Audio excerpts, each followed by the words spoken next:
Bonjour à toutes, bonjour à tous, bienvenue sur Pink, qui est un podcast sur le leadership conscient. Et aujourd'hui, on va parler de outplacement et j'ai le plaisir de recevoir Marianne Robert de Massy, qui est donc experte de la transition de carrière pour les cadres dirigeants. Et peut-être que la première question pour moi, ça serait de toutes les personnes que tu vois, est-ce qu'il y a un constat commun, une sorte de situation dans laquelle les leaders que tu rencontres sont des questionnements, etc. etc. Complètement. Alors, très bonne question, j'adore ce genre de questions. Merci.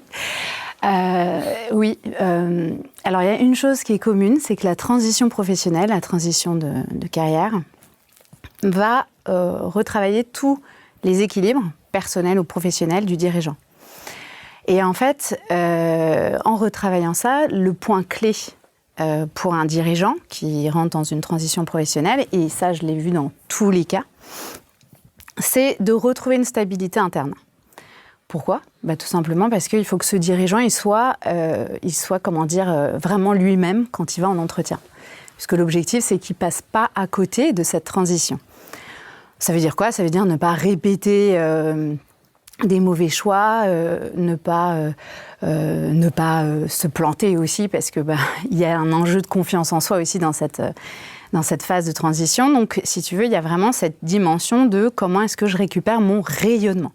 Souvent, la transition professionnelle, elle arrive après une phase plus ou moins difficile, parfois très difficile et longue. J'ai eu des dirigeants qui sont arrivés après 2 ans de, entre guillemets, placard, en ayant perdu confiance en eux, burn-out, etc. Donc, un enchaînement, si tu veux, de choses qui font qu'à un moment, ils sont juste...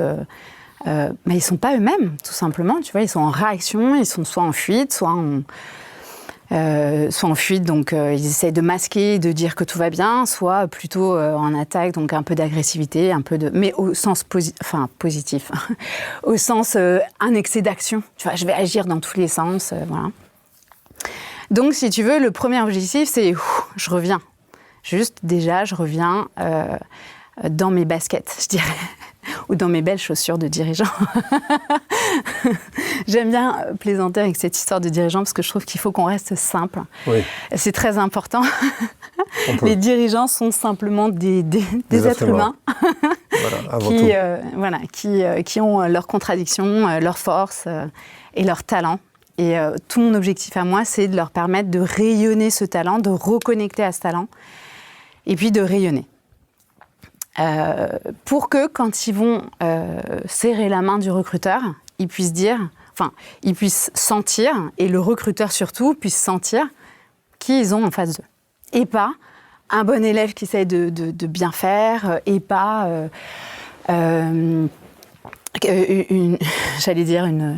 une personne très stressée qui commence à avoir du mal à respirer, qui se met en dessous, ou aussi, puisqu'il y a les 2 dimensions, tu as la dimension de la personne qui va se mettre en dessous, parce que c'est vrai que l'entretien de recrutement a tendance à générer ça, si tu veux, le fait de se retrouver en position basse.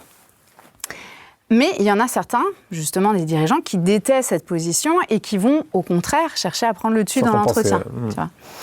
Donc, c'est comment est-ce que tu vas arriver dans cet entretien avec justesse ? Comment est-ce que ce dirigeant va arriver avec justesse ?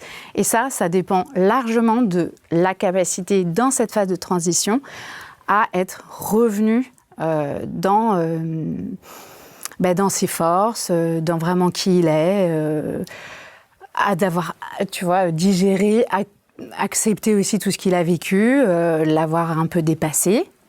Donc, voilà. Je vais poser une question simple, mais en même temps, je ne suis pas sûr d'avoir la réponse. C'est quoi la différence entre une coach et une psy et une experte en transition de carrière? Excellente question. Alors, en fait, tu vas retrouver chez les experts en transition de carrière tous les types de profils. Oui, tu vas trouver tous les types de profils. Donc, si tu veux, dans la transition de carrière, et c'est ça qui est absolument... qui est précieux, qui est extrêmement riche aussi, c'est que vont se rejouer tous ces niveaux que tu viens de citer. Donc, le niveau psychologique, le niveau « j'ai besoin d'un coach à mes côtés », ou de quelqu'un en posture basse qui me laisse m'exprimer. Et j'ai besoin aussi d'un expert. J'ai besoin d'un expert qui connaît le marché, j'ai besoin d'un expert qui connaît les techniques de réseautage. Voilà, donc en fait, tu vas avoir les 3 dimensions. Et donc, selon ta formation, voilà, le dirigeant, enfin celui qui va t'accompagner, l'expert, va être plus ou moins axé sur l'une de ces polarités. Voilà. Donc moi, je suis psychosociologue à la base. C'est vraiment ma formation de base. Et ensuite, je me suis formée à énormément de techniques et j'ai finalement créé mon approche, qui est une approche qui va ramener différentes dimensions et qui va surtout les adresser d'une certaine manière, puisque j'ai cet atypisme de travailler de manière très systémique. Donc pour moi, ce que je dis au début de mon livre, donc un dirigeant qui arrive, c'est une personne qui effectivement a une carrière, un savoir-faire, une compétence, mais c'est aussi une personne qui a 4 plans, qui fonctionne sur 4 plans. Le plan physique, qu'est-ce que ce dirigeant est en train de me montrer sur le plan physique ? Et donc, évidemment, là, il y a de la conscience à ramener, il y a de la capacité d'auto-observation à ramener chez le dirigeant. Donc, qu'est-ce que tu es en train de dégager, en fait ? Qu'est-ce que, malgré toi, souvent, bien sûr. Une personne qui a, tu vois, les épaules fermées, qui a ou le menton un peu relevé, comme ça, ou Je suis en train de réfléchir à comment je peux... Oui, là, c'est le moment où il faut que tu te redresses. Donc, ou le diaphragme bloqué, enfin... Donc, tu as toute cette dimension physique. Donc, c'est ça que je vais regarder. Ensuite, tu as toute la dimension émotionnelle, énergie, c'est-à-dire comment je gère mon énergie. Est-ce que tu as quelqu'un qui arrive et qui est plein d'énergie et dans l'entretien, ça va faire peur. On va se dire comment on canalise ce dirigeant, comment il va gérer les équipes, comment il va gérer les crises, etc. Tu as toute la dimension mentale. Comment est-ce que la personne, quels sont ses schémas mentaux ? Et quel est aussi son degré de foisonnement mental, parce que tu as des personnes qui ont nous tous d'ailleurs occidentaux, je pense qu'on a une capacité de foisonnement mental voilà, très très forte. Et donc comment marche ce mental, voilà. Est-ce qu'il est en train de regarder tout ce qui est négatif ? Comment est-ce que la personne interagit, tu vois, au plan mental ? Comment est-ce qu'elle sait ou pas exprimer les choses aussi, parce que ça, c'est extrêmement important dans la phase de transition professionnelle. Et puis, dernier plan, le plan du sens. Comment est-ce qu'elle donne du sens à sa vie ? C'est quoi l'équilibre qu'elle a entre sa sphère perso, entre sa sphère professionnelle ? Comment est-ce qu'elle agence tout ça ?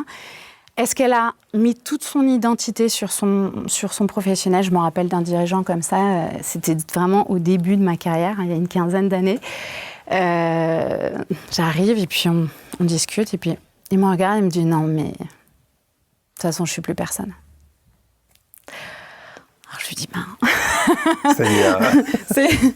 Mais donc c'était grave, si tu veux, il y avait vraiment cette gravité parce qu'il y avait une identification extrêmement forte, ce qui est souvent le cas quand même chez les dirigeants. Il y a de très fortes identifications à son rôle et très forte identification aussi parfois à l'entreprise, enfin souvent à l'entreprise d'ailleurs.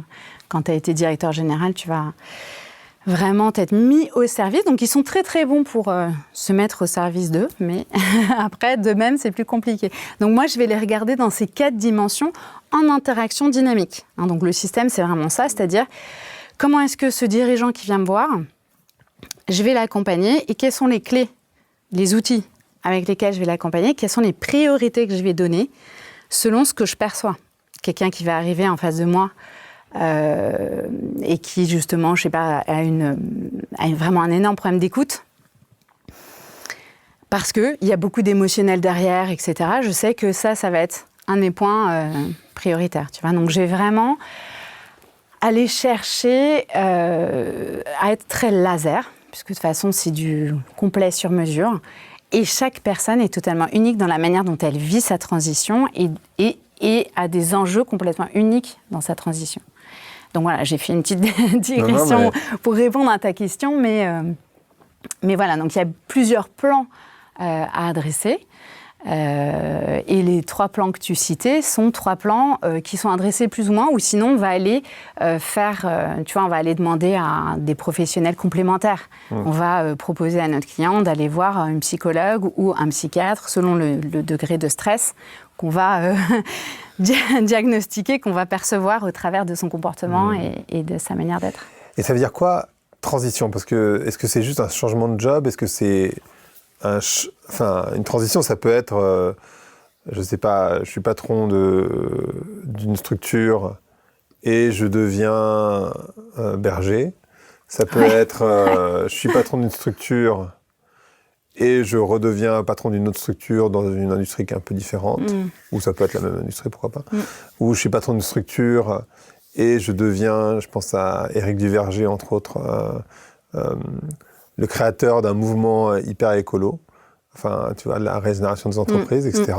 Ça, c'est une vraie grosse transition, par exemple. Qu'est-ce que tu appelles les gens qui viennent, c'est quoi la transition ? Parce que ça peut être plein de choses, en réalité. Ça peut être juste un changement de job, en réalité. Ouais, complètement.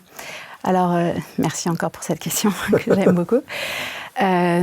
Écoute, la transition, pour moi, la chose principale, c'est que c'est un remaniement de l'ensemble de mes plans de vie. Et pour moi, une transition, c'est en fait un endroit où je vais rentrer d'une certaine manière et je vais ressortir, je ne serai plus le même. Pour moi, en tout cas, la manière dont j'accompagne les dirigeants avec lesquels je travaille, c'est ça. C'est, je rentre d'une certaine manière, j'ai envie d'évoluer. Et pour moi, puisque c'est vraiment tu vois, c'est vraiment mon sujet, c'est devenir un leader plus porteur de sens. Et mes porteurs de sens ne veut pas du tout forcément dire aller ouvrir ou aller dans une bergerie, pas du tout. Parfois, je reprends exactement le même job, mais je suis plus du tout la même personne. J'ai un niveau de conscience de moi-même qui est plus du tout le même. Donc, j'ai un niveau de capacité d'interaction qui a nettement changé, qui s'est transformé. Je suis un peu plus moi-même, donc je suis moins, je suis moins drivée, comme finalement, je suis moins drivée par mes angles morts ou par mes peurs, mes stress, etc. Puisqu'il y a vraiment tout un travail que je fais de reconnexion à ces références internes pour avoir des références internes solides. C'est-à-dire, en fait, je ne fais pas les choses pour faire plaisir à mon ancien boss, ni pour faire plaisir à mon prof de fac, ni pour faire plaisir à ma mère. Voilà, c'est ça, on peut aller jusque-là. Je fais les choses parce que c'est un choix que je conscientise le plus possible, puisqu'on sait bien qu'on a quand même une large part d'inconscient qui nous fait avancer. Mais voilà, je vais avoir gagné des points de conscience. Donc pour moi, une transition, c'est vraiment ça, et ça n'a rien à voir avec la transition réelle, sociale que je vais vivre. D'accord. Par contre, ça peut entraîner une transition sociale. Tu vois, j'ai un dirigeant, par exemple, qui a ouvert une galerie d'art japonais. J'ai eu une dirigeante qui a monté son activité de conseil, qui est en train de le faire d'ailleurs. Et voilà. Mais j'ai eu aussi beaucoup de fois des personnes qui arrivent en me disant « je veux changer, je ne veux plus faire ça ». Et je leur dis « bien sûr, okay. On va changer ». Et après, en fait, avec le stress qui redescend, le fait de se reconnecter à soi, de se reconnecter à ses forces aussi, à ses compétences, le fait de pouvoir sortir de toutes ces dimensions de stress qui t'empêchent finalement de savoir où tu veux aller.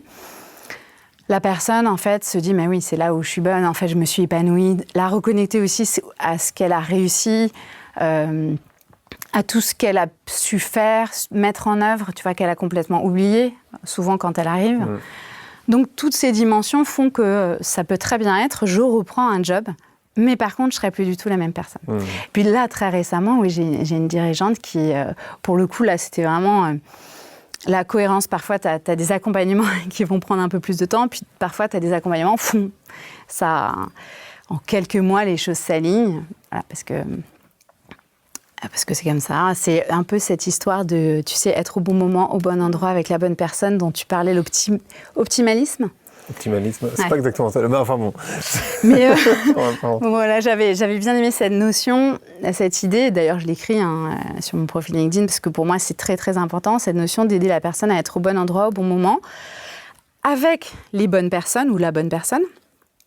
Mais surtout, le point que je rajoute, c'est dans la bonne attitude. Parce que tu peux être au bon moment, au bon endroit avec la bonne personne et pas du tout être dans la bonne attitude. Et ça, c'est un point clé qu'il faut savoir déceler dans l'accompagnement, de savoir sentir où en est ton dirigeant, comment est-ce qu'il fonctionne, et puis quand est-ce que c'est le bon moment, quand est-ce qu'il est prêt. En général, la vie conspire avec moi. J'aime bien dire ça parce que... En même temps, s'ils arrivent à toi quelque part, ou une personne comme toi, ça veut dire qu'ils ont déjà une prise de conscience, ou en tout cas une volonté quelque part. Donc, Alors de toute façon, je leur dis dès le départ que s'ils n'ont pas envie de changer, voilà, c'est pas la peine de venir avec moi. Mais c'est vrai que généralement, les personnes qui viennent me voir sont des personnes qui ont envie de se développer, de rentrer dans plus de conscience, et surtout, et aussi beaucoup qui viennent parce qu'ils veulent plus souffrir, au sens revenir dans les mêmes schémas, réavoir refaire un burn-out. Retomber sur quelqu'un qui ne vont pas savoir gérer, d'un peu toxique, qui ne vont pas savoir gérer, etc., etc. Donc moi, je vais arriver vraiment pour leur permettre d'aller libérer les angles morts. Ils viennent vers moi pour ça. Et d'ailleurs, je note, en fait, dans le contrat qu'on fait, je note que voilà, si les exercices ne sont pas faits, les résultats ne seront pas atteints. Voilà. J'ai des techniques qui marchent très bien et qui sont atypiques, mais si elles sont mises en acte, parce que mon objectif, c'est l'auto-efficacité de la personne. Tu vois. Donc, dans le leadership conscient, il y a une partie introspective qui est hyper importante, parce qu'effectivement, tu ne peux pas être conscient si tu n'es pas conscient de toi-même. Et ce que tu décris, c'est avoir une bonne conscience de soi. Et en fait, ça commence nécessairement par là. C'est-à-dire que si tu ne te poses pas les questions, tu peux être en conscience. Et parfois, et moi j'ai vu ça, et d'ailleurs ça peut être une question, des gens qui sont eux-mêmes toxiques sans le savoir, et qui se font licencier parce qu'en fait, ils ont fait du harcèlement, mais sans vraiment réaliser que c'était le cas. Enfin, en tout cas, ce n'est pas leur volonté première de faire du harcèlement et ils se retrouvent licenciés parce qu'ils ont fait du harcèlement. Est-ce que tu as des personnes aussi qui viennent te voir, c'est-à-dire, pas parce qu'ils ont dû gérer une personne toxique, mais parce qu'eux-mêmes étaient la personne toxique, quelque part. Merci encore pour ta question. Mais oui, en fait, et ça a été l'occasion de quelques accompagnements absolument passionnants. Mais déjà, tu sais que quand la personne vient te voir parce qu'elle sent qu'elle est toxique ou que l'environnement lui a renvoyé qu'elle était toxique, c'est que déjà, elle n'est pas 100% toxique, tu vois. C'est qu'il y a une toxicité, voilà. Mais est-ce qu'on peut être 100% toxique ? Je sais pas. C'est une bonne question. Mais si tu veux, les personnes qui vont de toute façon, on ne pourra pas donner à boire à un âne qui n'a pas soif. Donc voilà, donc c'est que déjà, il y a une volonté de développement. Et oui, ça m'est arrivé, le DG d'un groupe, d'un grand groupe, qui est venu me voir en me disant, voilà, je sais que je casse les gens, mais je ne sais pas faire autrement. Et donc là, ça a été vraiment très intéressant, petit à petit, tu vois, d'aller lui montrer ses angles morts, quoi. Les endroits, enfin, on a le travail de co-construction, petit à petit, pour voir les endroits où il rentrait dans ses angles morts. Donc tes angles morts, c'est comme quand tu es dans la voiture, donc tu conduis avec, tu sais que tu as un angle mort, donc tu fais attention, tu fais un petit mouvement de la tête. Voilà, c'est ça, hein, tu vérifies. Donc après, c'est les angles morts, c'est ça qui lui a permis petit à petit de glaner des techniques pour, même s'il savait qu'il avait cet angle mort, petit à petit réussir à être plus dans l'écoute, faire une vérification, un feedback. Tu vas avoir de plus en plus d'outils. Alors, il y a toujours un double mouvement entre, déjà, lui permettre, lui, de reconnecter ses références internes et comprendre quelles sont, finalement, tu vois, par exemple, pour lui, c'était c'était vraiment l'excellence. C'était le besoin d'excellence. Et tu vois, le besoin d'excellence, tu le fais au départ parce que c'est l'école qui t'a mis dans... Enfin, tu vois, la société... Bon, et tu rentres dans cette espèce de besoin d'excellence. Moi, j'ai énormément travaillé avec des polytechniciens cinquantenaires. Ça a été mon terrain d'études et extraordinaire pour moi. Extraordinaire.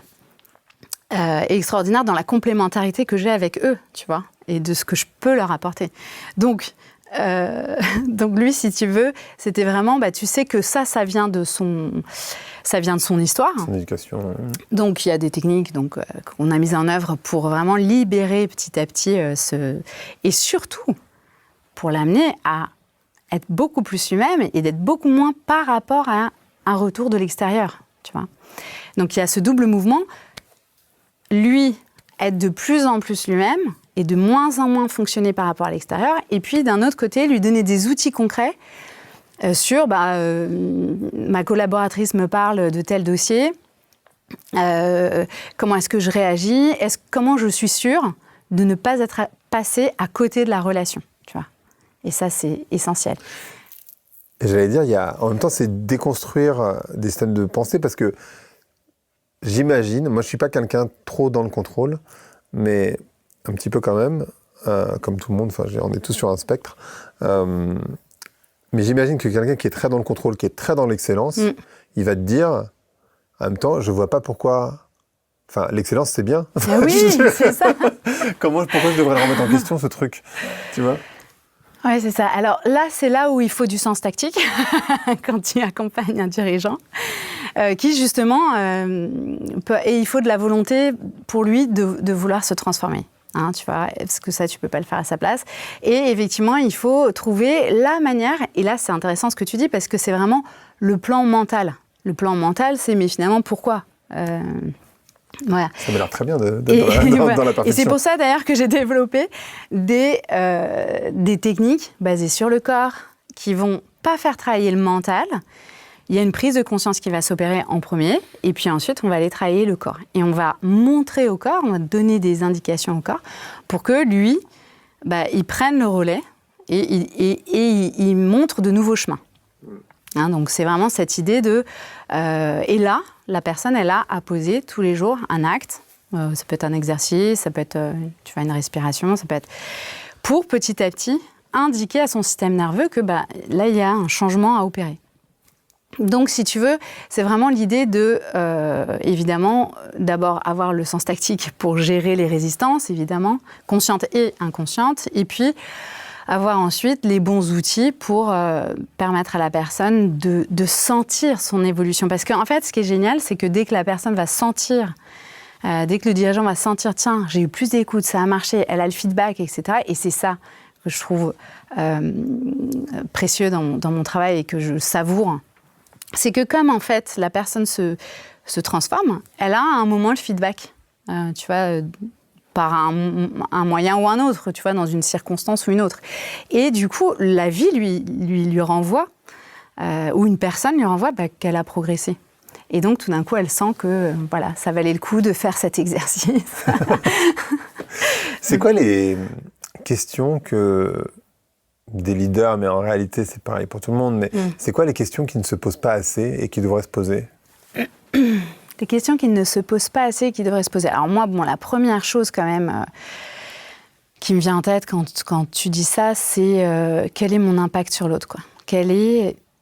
Parce qu'il y a quand même une tendance, alors c'est aussi naturel, c'est assez humain, mais il y a quand même une tendance à être très auto-centré. Et à être très axé expertise, métier, etc. Et parfois, ils oublient juste de se dire, oui, mais comment je suis en train de dire que je suis un expert, que j'ai réussi plein de choses, etc. Mais comment je suis en train de dire qu'est-ce que mon corps est en train de faire tu vois, et toutes ces dimensions, je reviens quand même à la conscience de soi. Je dirais vraiment cette notion de conscience de soi, pour moi, c'est le point clé. Qui ne se pose pas assez. Après, aujourd'hui, la question du sens, tu vois, qui est quand même une question qui est pour moi fondamentale, mais que je relie directement au corps, puisque je dis qu'un leader porteur de sens, c'est un leader qui porte le sens dans son corps. Donc, si tu veux, pour moi, la conscience de soi, elle démarre par comment je respire. Est-ce que là, je suis en train de respirer? Ou est-ce que j'ai déjà tout bloqué? Moi, je l'ai bouché, alors. Donc, c'est dur de respirer pour toi aujourd'hui. Et puis, il y a aussi comment je me tiens. Est-ce que mes épaules, elles sont en avant, voûtées, ou est-ce qu'elles sont ouvertes? Est-ce que je pose les mots que je suis en train de prononcer? Est-ce que je vais au bout de la prononciation? J'adore.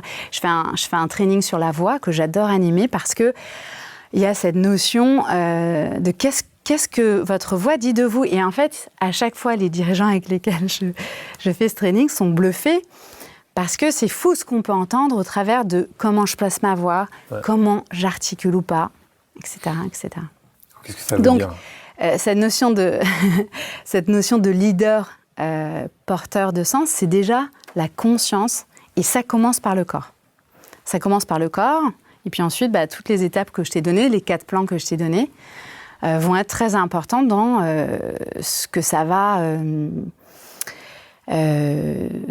permettre comme prise de conscience chez le dirigeant et comment il va retourner après dans son job. Donc voilà pour les questions qui ne se posent pas assez, moi je dirais quand même celle-là. Et c'est des questions qu'on ne pose pas assez de manière globale dans l'éducation, tu vois.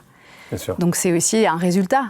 Donc, Et justement, qu'est-ce que tu dis quand tu dis... moi, par exemple, je finis pas bien mes phrases. Et j'articule pas des masses. Un petit peu quand même, mais... Qu'est-ce que ça veut dire, alors? Voilà.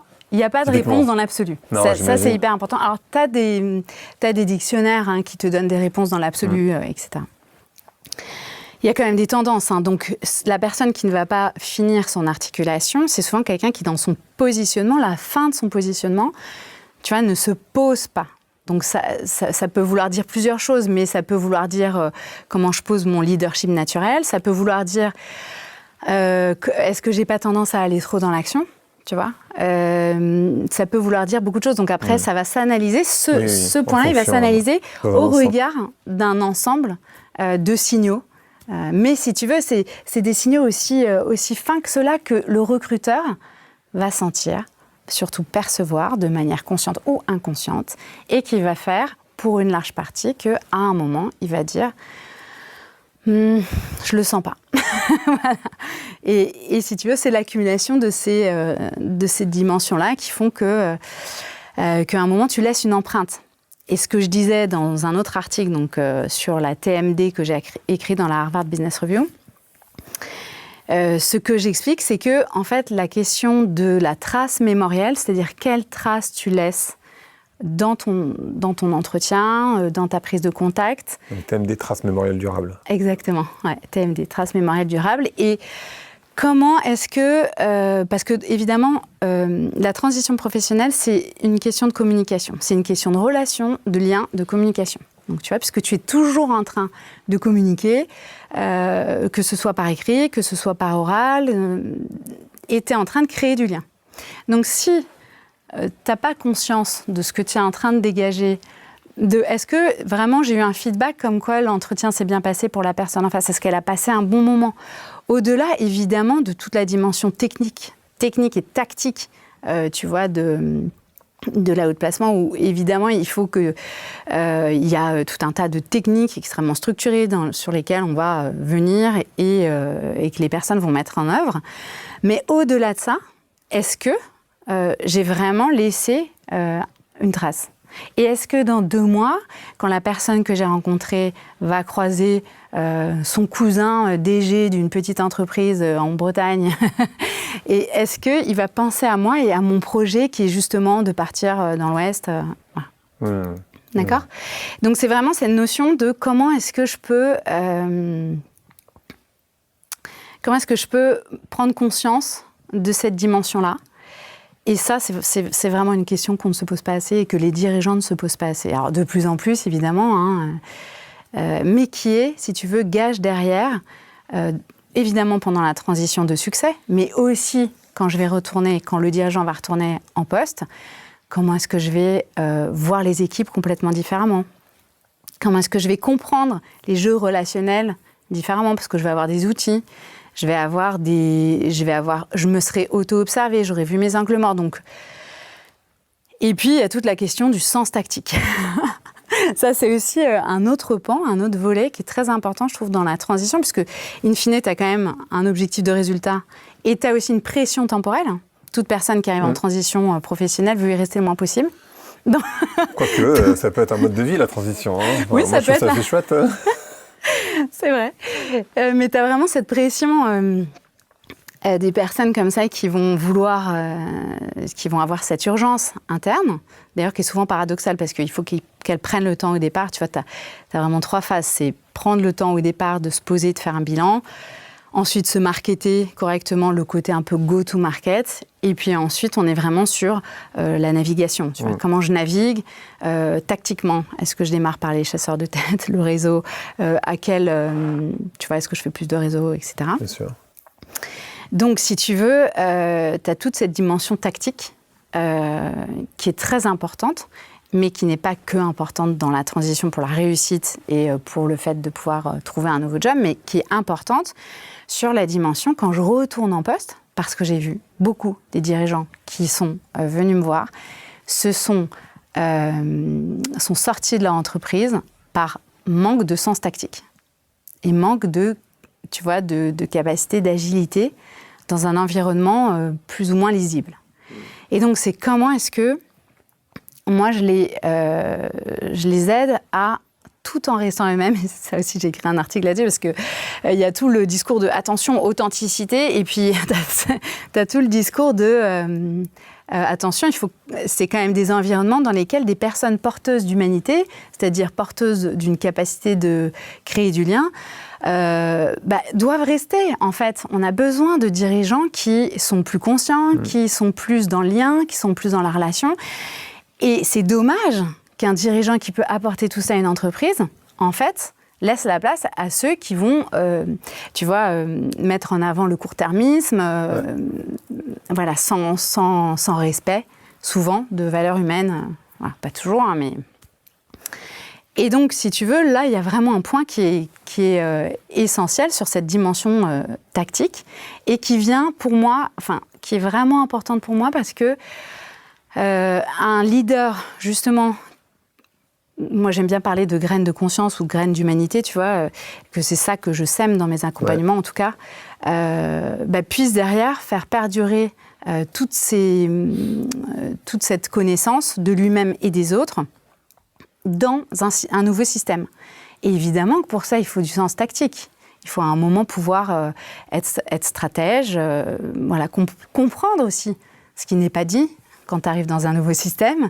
Qu'est-ce qui se passe? Qu'est-ce qui n'est pas dit? Qu'est-ce que je dois voir? Voilà, donc évidemment que c'est complexe. Il y a une complexité. C'est systémique. C'est donc, voilà. C'est organique, c'est systémique. Et en fait... Voilà, si je devais revenir sur ta question de la transition, je dirais que comment devenir une personne qui prend plus en compte la globalité de toutes les dimensions qui fondent mon action, moi, en tant que dirigeant, dans un système. Tu vois. Et tu as l'impression que, comme ça fait un petit moment que tu fais ce job, que les leaders, ou en tout cas les patrons de boîte, ou des personnes qui sont cadres dirigeants, ils sont de plus en plus ouverts, déjà peut-être plus en plus à la recherche de sens. Mais ça, j'ai l'impression que c'est un mouvement un peu sociétal, donc c'est valable autant, c'est ce que tu disais, hein, les cadres dirigeants, les patrons de boîte, ça reste des humains dans un monde qui est extrêmement complexe. Donc je pense qu'avec une chute du religieux, donc par définition, le religieux, il s'en va jamais très loin, le sacré en tout cas. Et donc il faut qu'il soit quelque part. Il se retrouve quand même pas mal dans les entreprises, malgré elles. Donc de la quête de sens, ça j'imagine que c'est valable pour après. Ça tu le vois de plus en plus, j'imagine. Oui. Mais est-ce qu'ils sont de plus en plus ouverts à des techniques que j'aurais tendance à appeler alternatives? Je ne sais pas si c'est vraiment alternatif, mais atypique. En tout cas, qui sortent de ce qu'ils connaissent, surtout, voilà, c'est ça. Tu vois, parce que il y a un paradoxe aussi chez ces dirigeants qui arrivent en transition professionnelle, c'est que comme ils sont plutôt dans le stress, ils vont avoir tendance à... Toute personne sous stress ne peut pas vivre du nouveau, a du mal à... Oui.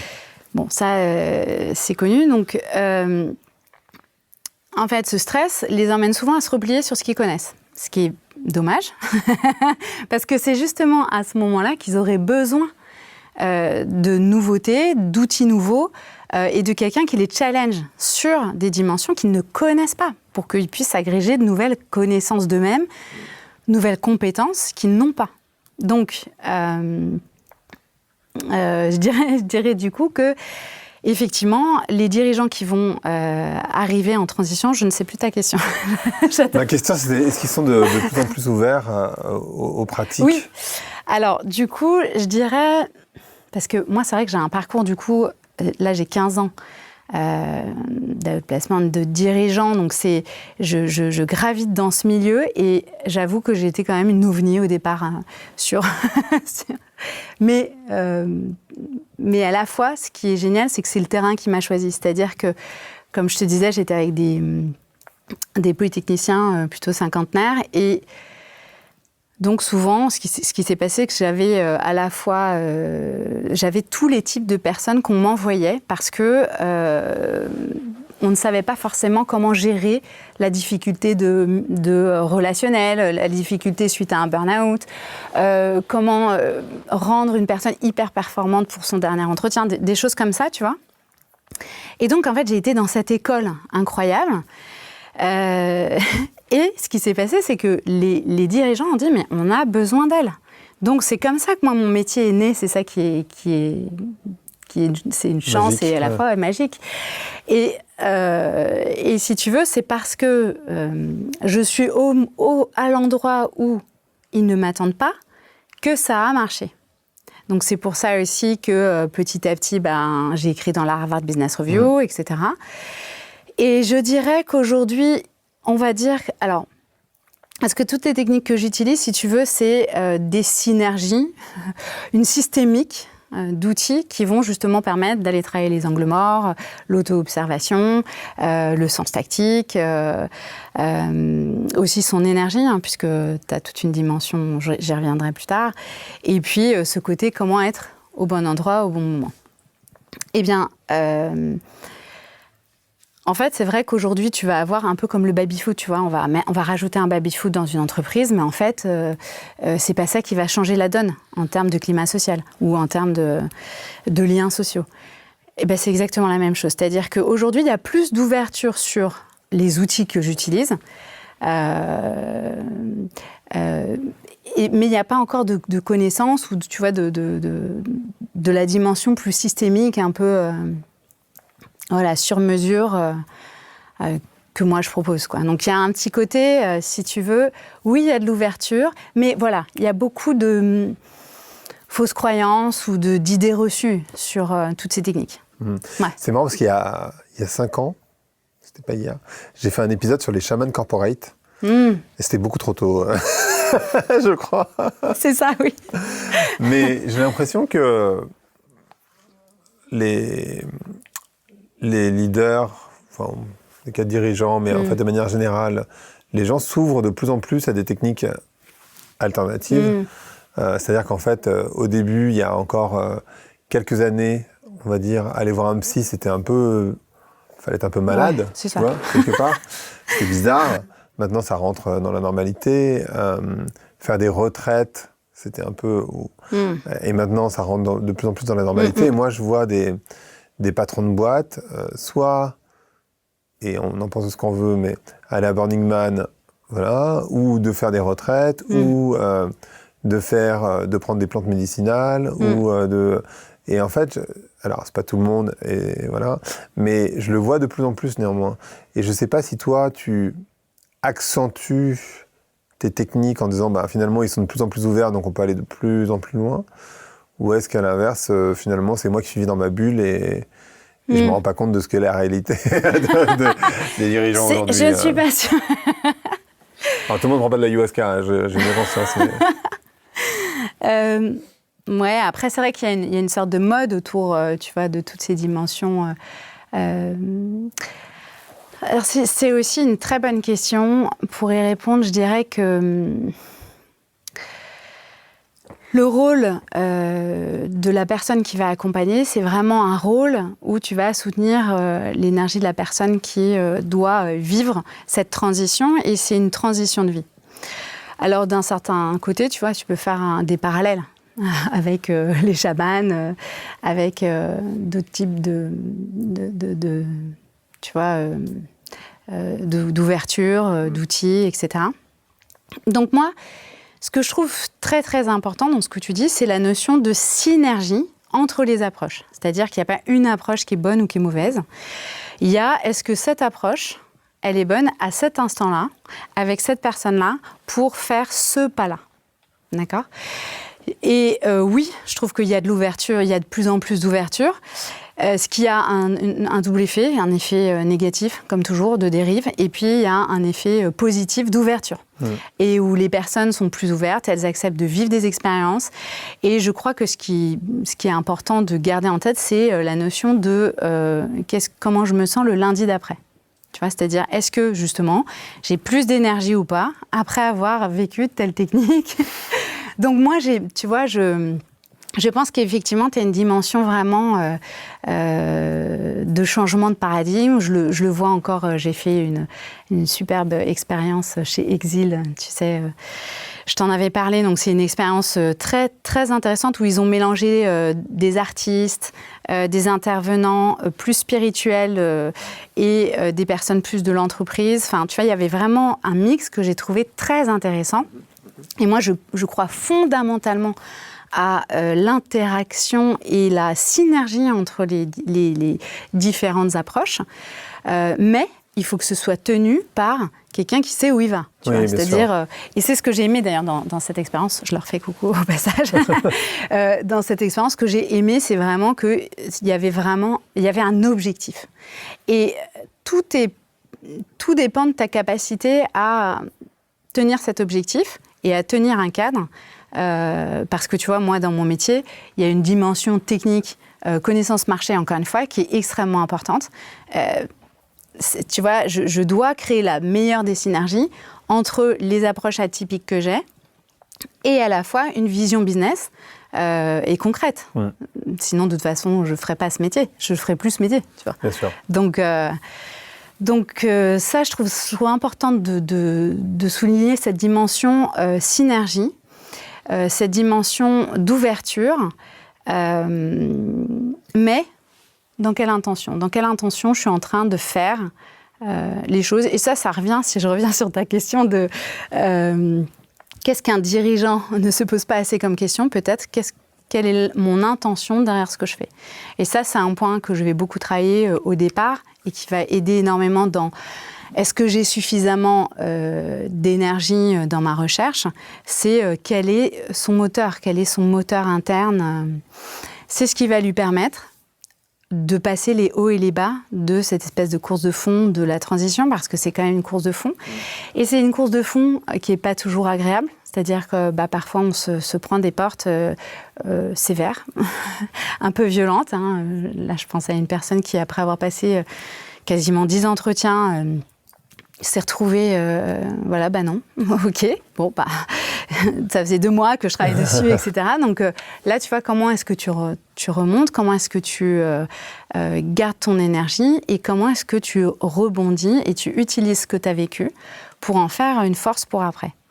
Donc, tu vois, il y a un enjeu dans la transition qui est vraiment sur cette notion d'énergie. Comment je conserve mon énergie ? Parce qu'aussi, c'est peut-être le lendemain du jour où la personne m'a dit non, qu'en fait, je vais rencontrer la personne qui va me dire oui. Bien sûr, bien sûr. Donc, dans quel état je suis ? Et est-ce que je suis dans, tu vois, les bonnes conditions internes ? Et là, ça dépend beaucoup. Alors, j'aime bien l'image du culbuto, tu vois, quand je te disais, on va travailler sur les références internes de la personne, qu'elle devienne plus solide. L'objectif, c'est qu'elle passe d'un mode girouette où elle est en stress, elle arrive, il se passe plein de choses, elle ne sait plus où donner de la tête. Un de ses amis ou son cousin lui a dit qu'il devrait devenir consultant. Il se pose la question. Tu vois, c'est le mode girouette. À un mode culbuto, c'est-à-dire, OK, bien sûr qu'il y a des vagues, bien sûr qu'il y a des coups de vent, etc. Donc, et comment est-ce que moi, je garde mon axe ? Et surtout, comment j'y reviens le plus rapidement possible. Tu vois, c'est vraiment cette dimension. Je reviens le plus rapidement possible dans mon axe pour pouvoir être... et pareil, évidemment, ça sera utile pour, après, en entreprise, tu vois, rebondir. Alors là, je pense à une des dirigeantes. Elle est en entretien avec sa potentielle future DG. Donc elle est directrice des affaires administratives et financières. Et elle dit, elle parle, etc. Il y avait un poste potentiel et la DG, pendant l'entretien, dit non, mais ça, ce poste-là, de toute façon, non. Donc là, c'est pareil, il vaut mieux être un peu que le business. Ouais, c'est clair. Et donc là, en fait, elle a super bien rebondi, elle a réenchaîné sur d'autres choses, elle a continué à parler de son projet, de ses forces, etc. Et 3 jours plus tard, la DG est revenue vers elle, le poste est ouvert, et voilà. Donc elle a dit oui hier. Ah bah parfait. Ça me fait penser à un truc, alors c'est pas précisément ce que tu dis, mais ce que tu as dit m'a fait penser à ça, mais pas cet exemple-là en particulier. Et j'ai pas la traduction en français, j'étais en train de réfléchir en même temps, d'essayer de le traduire, mais j'y arrive pas. Qui est la différence entre overwhelmed et overcharged. Overwhelmed, c'est quand en fait, je sais pas bien le traduire, mais overwhelmed, c'est quand t'es dépassé un peu quelque part, et overcharged, c'est quand t'as trop de travail quelque part. Ouais. Et donc du coup, il faut vraiment bien faire la différence entre les deux, parce que parfois tu peux te dire... Je suis complètement dépassé, mais en fait, parfois, tu es juste surchargé et parfois, tu es juste dépassé par les événements. Et en fait, c'est 2 choses qui ne sont pas les mêmes. En fait, alors ça, c'est intéressant aussi parce que dans la gestion de l'énergie, ça, c'est complètement en lien. La transition va ouvrir aussi un espace où tu n'as plus de cadre.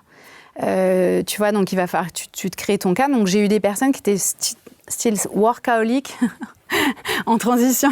Ouais. Presque à faire un burn-out de transition, tu vois. Ouais, bah ouais.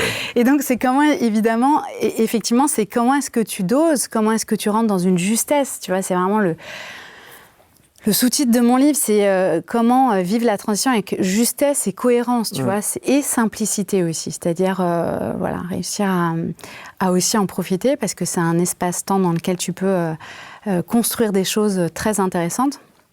Donc, si tu veux, il y a vraiment dans cette notion d'énergie, comment je fais, comment je gère, parce qu'en plus, il y a des moments où il y a un rush avec, je sais pas, 3, 4, 5 pistes parfois en parallèle à gérer, à des stades différents. Voilà, comment est-ce que je gère, comment est-ce que je garde mon énergie à l'optimum. Et c'est là que je vais beaucoup les faire travailler sur le corps, parce que le corps est une clé essentielle, et le mental, d'arrêter d'être trop, tu vois, d'en faire trop, de faire juste ce qu'il faut avec des outils qui sont pertinents, et du coup de pouvoir naviguer pour arriver à atteindre leur objectif. Mais si tu veux, j'adore ça. Pour moi, ce métier, c'est un peu un art, tu vois, où c'est aussi un sport d'une certaine manière, parce que tu vois, je suis un peu coach sportif parfois.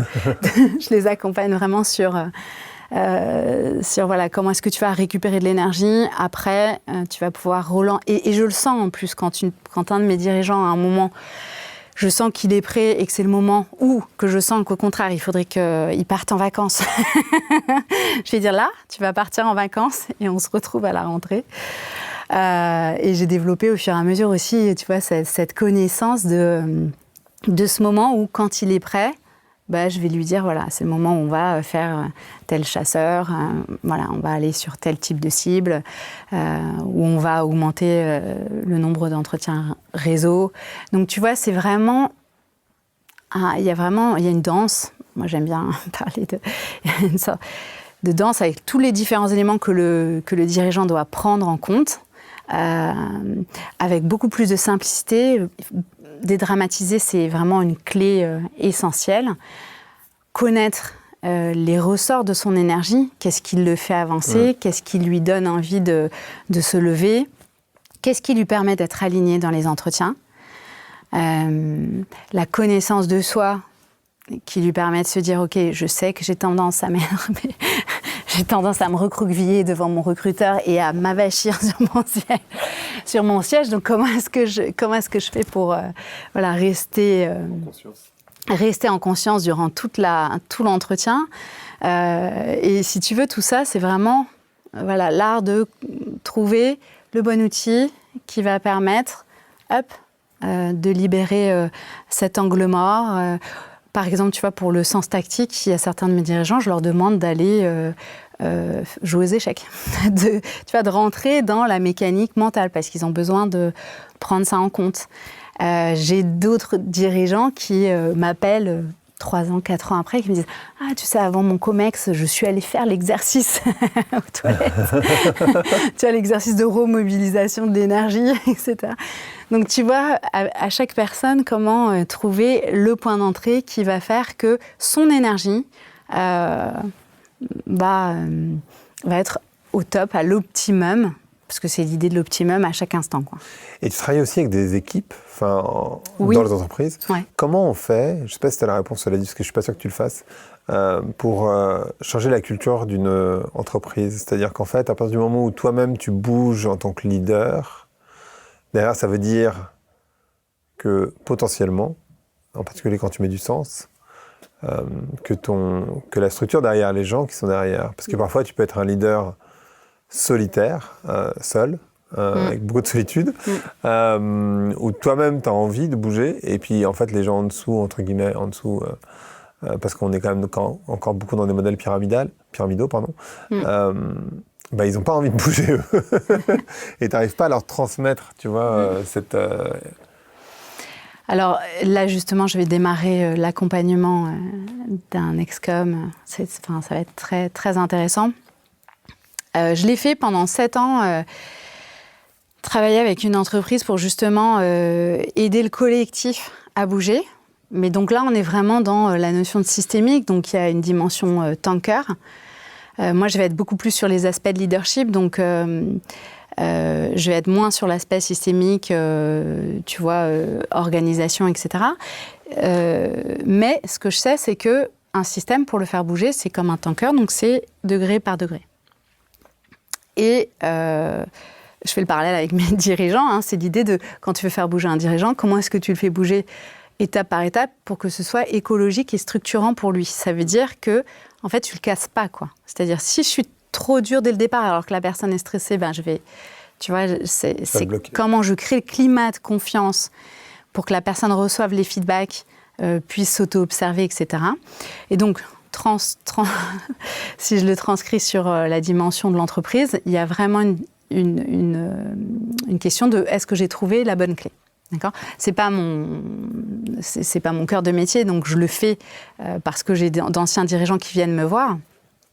Mais par contre, ce que j'ai pu vraiment constater de manière très très claire dans les différentes structures dans lesquelles je suis allée, c'est que ce que le dirigeant imprime se retrouve à différents étages dans le système organisationnel. Et ça, ça me conforte encore plus dans cette dimension d'accompagnement du leader dans sa conscience, puisque plus il va avoir conscience de ce qu'il fait, de ce qu'il est en train d'impulser, qu'est-ce que j'autorise, en fait, inconsciemment, si moi, je m'autorise à hurler sur un de mes collaborateurs.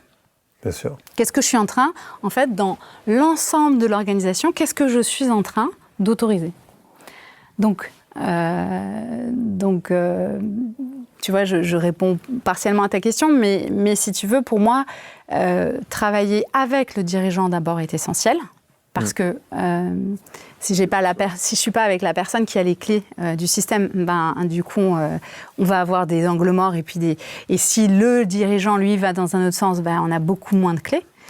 Et à chaque fois que j'ai pu le faire justement avec un directeur général, ça a été extrêmement intéressant de voir comment la problématique qui était l'optimum local n'est pas l'optimum global. Tu sais, c'est vraiment l'idée de la problématique sur laquelle on a fait bouger la structure n'était pas celle qui posait forcément problème. Tu vois, ça, c'est vraiment toute cette vision systémique.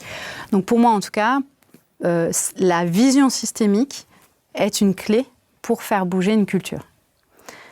Et donc d'abord, le rôle du leader, sa conscience, sa posture et sa capacité à voir ce qu'il laisse de côté quand il prend des décisions, tu vois, parce que ça, c'est aussi une clé d'intelligence, une clé de conscience. S'il arrive à voir ce qu'il laisse à côté quand il fait des choix, là déjà il est beaucoup plus conscient et il sait ce qu'il est en train de créer dans l'entreprise. Donc toute cette dimension de conscience du leader et puis ensuite cette vision systémique. Peut-être une dernière question. Le concept de leadership conscient, c'est un concept que tu utilises ou... Parce qu'en fait, on parle depuis tout à l'heure finalement de leadership conscient. Mais oui, complètement. mais je ne sais pas si la notion est une notion que tu utilisais. Alors écoute, moi j'utilise la notion de conscience et puis tu vois, à la fin de mon article dans la TMD, je dis qu'un des points essentiels qui n'est pas encore pris en compte dans les entreprises, c'est toute la dimension inconsciente. Donc si tu veux, la dimension inconscient, pour moi, c'est très important. Mais j'utilise pas. Alors j'ai lu j'ai commencé à lire ton livre blanc. Ton papier, ton livre blanc, que je trouve super intéressant. Évidemment que je me retrouve complètement là-dedans, puisque en fait j'ai démarré tout le travail sur de l'outplacement. En fait, je suis rentrée au départ sur une recherche-action qui portait sur la question du sens. Et mon propos, c'était de dire comment. Je pars d'une passion pour un sujet en psychosociologie qui est comment l'éthique, comment la sublimation, le concept de sublimation repris par Paul Ricoeur, donc le freudien repris par Paul Ricoeur, peut remplacer l'éthique des religions selon Weber. Donc c'était mon sujet de base. Donc c'est un petit peu complexe, mais en fait, ça dit beaucoup de choses justement de cette notion de en quoi la conscience individuelle, la capacité d'une personne à se dépasser, à devenir plus conscient de lui-même, peut aider la société de manière globale à créer du repère, à devenir plus structurée, tu vois. Donc oui, je suis complètement en phase avec cette notion de leader conscient. Parfait. Merci beaucoup, Marianne. Écoute, avec plaisir. Merci beaucoup. Vas-y, pardon. Non, c'était un très bon moment. Merci je suis ravi, pour tes questions. Merci beaucoup à toutes et à tous. Je vous dis à très bientôt dans un autre épisode de Ping, dans 2 semaines, sans doute. À bientôt.